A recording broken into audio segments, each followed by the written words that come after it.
Hello అండి. Thalassaemia అనే వ్యాధి లో ఏమవుతుందంటే వాళ్ళలో ఒక రకమైన జన్యుపరమైన లోపం ఉంటుంది. దానివల్ల ఏమవుతుందంటే వాళ్ళ రెడ్ బ్లడ్ సెల్స్ తేడాగా ఉండి అవి తొందరగా పాడైపోతూ ఉంటాయన్నమాట. మన శరీరంలో సాధారణంగా ఒక 4 నెలల వరకు తయారైన రెడ్ బ్లడ్ సెల్స్ నార్మల్ పీపుల్‌లో అవి బ్లడ్‌లో తిరుగుతూ దాని పని అవి చేస్తూ ఉంటాయి. థాలసీమియాలో ఏమవుతుందంటే అది డిఫెక్టెడ్ రెడ్ బ్లడ్ సెల్స్ అవ్వడం వల్ల తొందరగా చనిపోతుంటాయి. 5, 6 రోజుల్లో చనిపోతుంటాయి. కొంతమందికి ఇంకా తొందరగా చనిపోతూ ఉంటాయి అన్నమాట బాడీలో. సో ఇలా జరగడం వల్ల హిమోగ్లోబిన్ శాతం రికరెంట్‌గా పడిపోతుంటుంది. ప్రతి నెల బ్లడ్ ఎక్కించాల్సి ఉంటుంది చిన్నప్పటి నుంచి.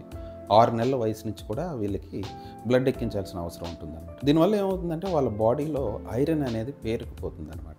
సో కామన్‌గా మనం ఏం చెప్తామంటే వెళ్ళి ఐరన్ వెసల్స్‌లో వంటలు చేయొద్దు అని ఫస్ట్ అండ్ ఫార్మోస్ట్ చెప్తుంటాం. రిమైనింగ్ ఏంటంటే ఐరన్ రిచ్ ఫుడ్స్ తినొద్దు అనేది పెద్దగా కాన్సెప్ట్ లేదు. ఎందుకంటే వాళ్ళు తినే ఐరన్ రిచ్ ఫుడ్ అయినా కూడా అందులో వచ్చే ఐరన్ చాలా తక్కువ వెన్ కంపేర్ విత్ మనం blood transfusion every month packet ఎక్కిస్తుంటాం కదా, ఆ ఎక్కించిన దాంతో కంపేర్ చేస్తే మనం తినే దాంట్లోంచి ఐరన్ అంత ఎక్కువగా వెళ్ళిపోదు. అది అలా జరగడానికి ఇయర్స్ టుగెదర్ 10 ఇయర్స్ 20 ఇయర్స్ పడుతుంది. ఒక ప్యాకెట్ ఎక్కిస్తే చాలు చాలా గ్రామ్స్ ఆఫ్ ఐరన్ అనేది బాడీలో పేరుకుపోతుంది అనమాట. సో థాలసీమియా పేషెంట్స్లో ఫుడ్ ద్వారా ఐరన్ పేరుకుపోవడం కంటే కూడా ఈ బ్లడ్ ప్యాకెట్స్ ద్వారా ఐరన్ పేరుకుపోవడం అనేది పెద్ద సమస్య అనమాట. సో ఫుడ్ అనేది అన్ని రకాల ఫుడ్స్ వాళ్ళు తింటూ ఉండాలి. కార్బోహైడ్రేట్స్ తినాలి, ఫ్యాట్ తినాలి, ప్రోటీన్స్ అనేది సమతుల్య ఆహారం తీసుకుంటూ ఉండాలి.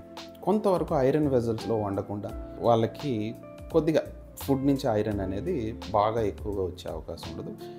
రెడ్ మీట్ అనేది కొంతవరకు అవాయిడ్ చేయగలిగితే మంచిది. మిగతావన్నీ కంటిన్యూగా తినొచ్చు.